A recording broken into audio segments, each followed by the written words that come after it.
कदीम बाबुल की सरजमीन, वसी मैदान, ऊंचे महल्लात और एक तख्त जिस पर नमरूद बैठा है। लोग उसके सामने सजदा करते हैं, उसे राज़िक कहते हैं, उसे रब कहते हैं। और इसी शहर में एक नौजवान खड़ा है, खामोश मगर पुरयकीन, हजरत इब्राहीम अलैहिस्सलाम।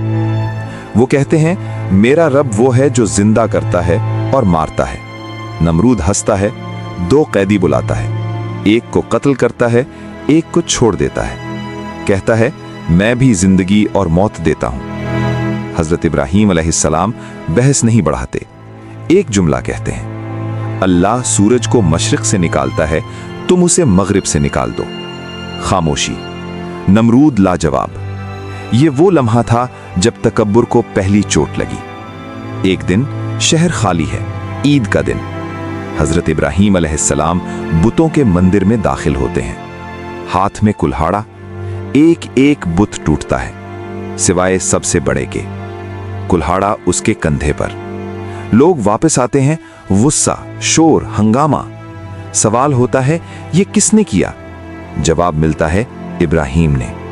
हजरत इब्राहीम अलैहिस्सलाम बुलाए जाते हैं, पूछा जाता है। वो कहते हैं, बड़े बुत ने किया होगा, अगर ये बोल सकते हो। लोग खामोश, हक सामने मगर जिद गालिब। नमरूद हुक्म देता है, इसे जिंदा जलाओ। महीनों लकड़ियां जमा होती हैं, ऐसी आग जिसके करीब परिंदा भी न जाए। हजरत इब्राहीम अलैहिस्सलाम मंजनीक में बांधे जाते हैं। इसी लम्हे महल की एक खिड़की। तारीखी रिवायात में आता है कि नमरूद के घराने की एक औरत ये मंजर देख रही थी।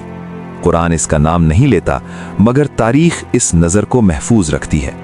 एक बेटी जो बाप के गुरूर में पली बढ़ी और अब सच को अपनी आंखों से देख रही थी। इब्राहीम फिजा में हैं, लबों पर एक ही दुआ, हस्बी अल्लाहु व निअमल वकील। अल्लाह का हुक्म नाजिल होता है, या नारु कूनी बरदं व सलामन अला इब्राहीम। सूरतुल अनबिया। आग ठंडी हो जाती है, जलाना भूल जाती है। हजरत इब्राहीम अलैहिस्सलाम आग में उतरते हैं मगर सलामत। लोग चीखते हैं, नमरूद के चेहरे का रंग बदल जाता है और महल की उस आंख में कुछ टूट जाता है। तारीखी कुतुब में जिक्र मिलता है कि इस मंजर ने नमरूद के घर के अंदर भी सवाल पैदा कर दिए। जब आग हुक्म मान ले तो खुदाई का दावा कैसे बचे? ये वो लम्हा था जब तख्त के अंदर दरार पड़ी। नमरूद गुस्से में था मगर खामोश, और उसकी बेटी दिल में एक सवाल लिए, अगर मेरा बाप खुदा है तो आग इब्राहीम को क्यों न जला सकी? तारीख बताती है कि हक का सबसे बड़ा मौजज़ा दिलों को हिलाना होता है। यहां कोई मुकालमा महफूज नहीं, कोई नाम दर्ज नहीं, मगर असर दर्ज है। एक बादशाह की खुदाई और एक नबी की तौहीद। फैसला हो चुका था। हजरत इब्राहीम अलैहिस्सलाम की ये कहानी हमें सिर्फ आग का मौजज़ा नहीं सिखाती, ये हमें सिखाती है कि हक की एक चिंगारी महलों तक पहुंच जाती है। नमरूद खत्म हो गया, उसका नाम इबरत बन गया, और इब्राहीम आज भी जिंदा है, हर दिल में जो अल्लाह पर भरोसा करता है। ये सबक है हमारे लिए, ताकत सच नहीं बन जाती और सच को जलाया नहीं जा सकता।